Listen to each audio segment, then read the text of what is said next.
আসসালামু আলাইকুম। আজকে আমরা দেখব যে এনটিআরসি এর যে ভাইবা এর পিডিএফ, সেই পিডিএফ থেকে আমরা কিভাবে রোল নাম্বারগুলো এক্সট্রাক্ট করতে পারি।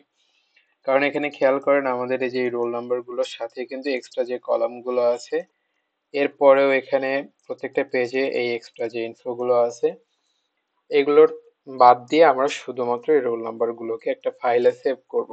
কারণ আমরা যদি ক্রল করতে চাই, মানে কোনো একটা স্ক্রিপ্ট ব্যবহার করে আমরা রেজাল্টগুলোকে যদি দেখতে চাই, তাহলে প্রথমে আমাদেরকে এই রোল নাম্বারগুলো একটা ফাইলে সেভ করতে হবে। তো এটা অন বাই অন করা অনেক সময় সাপেক্ষ, অনেক রোল থাকতে পারে। তো সবগুলো রোল থেকে আমরা কিভাবে এই মানে পিডিএফ থেকে কিভাবে এই রোলগুলো এক্সট্রাক্ট করতে পারি, সেটা আপনাদেরকে দেখাবো পাইথনের মাধ্যমে। তো চলেন, আমরা একটা ফোল্ডার বানিয়ে নিলাম ntrca। এখন এই ফোল্ডারের ভিতরে একটা ফাইল ntrca.txt, এবং আমরা পিডিএফ থেকে এগুলো কপি করে নিয়ে আসি। দেখেন, এখানে ইনফোগুলো কপি করছি। এখানে যে এক্সট্রা যে রো গুলো আছে, এরপরে যে এক্সট্রা যে ইনফোগুলো আছে, এগুলোকে আমরা বাদ দিয়ে শুধুমাত্র এই রোল নাম্বারগুলোকে রাখবো। তার জন্য এখন কি করতে হবে, ফাইলটা সেভ করি, আর একটা ফাইল বানাই পাই ntrca.py। এখানে আমরা মূলত পাইথনের কোডটা লিখবো। তো চলেন আমরা ইম্পোর্ট করে ফেলি রিকে। রেগুলার এক্সপ্রেশনের জন্য এটা ইউজ করতে হয়, এটা আপনারা আশা করি সবাই জানেন। একটা ফাইল ওপেন করে ফেলি। ফাইলের নাম ntrca। আমাদের ফাইলের নাম কি, ntrca.txt। আমাদের মোডটা হবে রিড মোডে ওপেন করব আমরা, এবং আমাদের এনকোডিং ইউজ করব, কেননা আমাদের বাংলা লেখা আছে। ইউটিএফ টা কি, এগুলো তো আপনারা সবাই জানেন, ভাইবার জন্য পড়েছেন যারা আইসিটি তে এক্সাম দিয়েছেন। অ্যাজ ফাইল দেন টেক্সট নামে একটা ভেরিয়েবল ডিক্লেয়ার করলাম, এবং ফাইল থেকে আমরা কি করব, লাইন বাই লাইন রিড করে নিলাম। এখানে সবকিছু স্ট্রিং হিসেবে কনভার্ট হয়ে যাবে কিন্তু এখন। চলেন আরেকটা ভেরিয়েবল ডিক্লেয়ার করি। এখানে আমরা রেগুলার এক্সপ্রেশন ইউজ করব এবার। তো তার জন্য আমাদের কি করতে হবে, এরপরে আমাদের এখানে শুরু হবে আপনার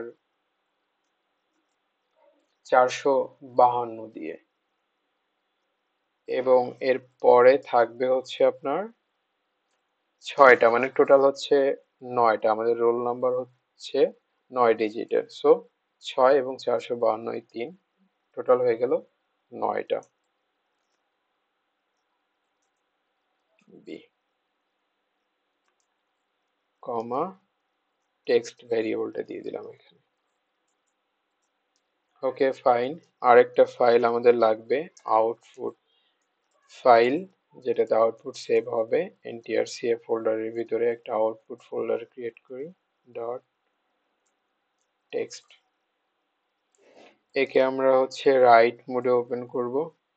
এটাতে ইউটিএফ দরকার নাই, যেহেতু শুধুমাত্র আমাদের টেক্সট হবে, অ্যাজ আউটপুট। ফাইন। এবার আমরা একটা ফর লুপ ইউজ করব, for roll in roll number, ভেরিয়েবলটা দিতে হবে রোল নাম্বার আন্ডারস্কোর হবে, রোল নাম্বারস। আউটপুটে সেভ হবে, সরি ছোট হতে হবে, output dot write roll number write করব। প্লাস আমাদের এখানে পাইথনের ক্ষেত্রে আমরা সবাই জানি যে নিউ লাইনের জন্য এটা দিতে হবে, বাই ডিফল্ট নিউ লাইন হয় না। ওকে ফাইন, চলেন আমরা এবার কোডটা রান করাই। আউটপুট ডট রাইট রোল নাম্বারে কোনো একটা ইস্যু দেখা গেছে, না দেখা যায়নি।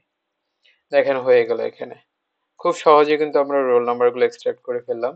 এখান থেকে আমরা কিন্তু এখন দেখতে পারতেছি যে, দেখেন আপনার 2778 হবে, কালকে রাত্রে দেখছিলাম। এই যে 2778 জন ভাইবা প্রার্থী ছিল।